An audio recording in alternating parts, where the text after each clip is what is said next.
world long imbued with possibilities.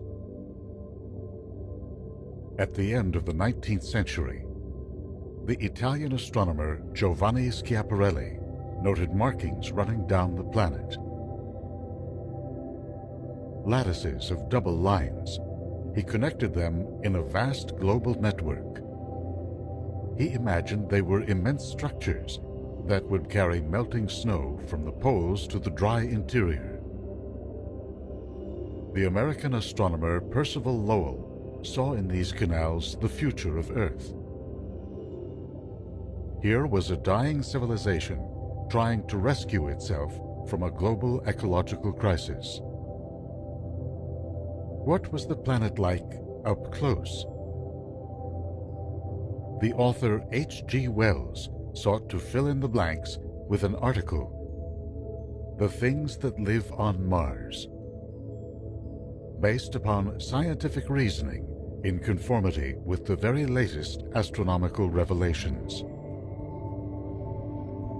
Wells described an arid ecosystem with moisture mainly from below, in seasonal floods from the melting of the snowcaps, and not as rain from above. The typical Martian plant, he said, will probably be tall and have its bunches and clusters of spiky bluish-green leaves upon uplifting reedy stalks.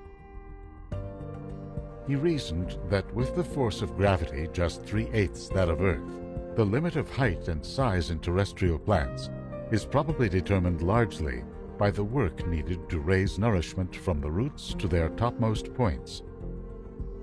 That work would be so much less upon Mars that it seems reasonable to expect bigger plants there than any that grow upon the Earth. He imagined animal forms adapted to tall, thin vegetation. There will be not only flyers and climbers, but waders, long-legged forms.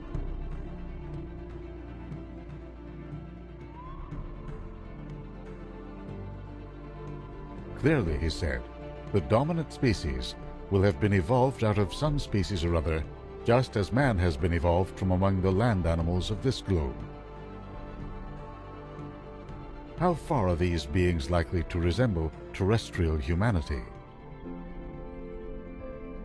Assuming Mars had an atmosphere like ours, Wells wrote that if a man were transferred suddenly to the surface of Mars, he would find himself immensely exhilarated as soon as he had got over a slight mountain sickness. He would weigh not 1/2 what he does upon the Earth.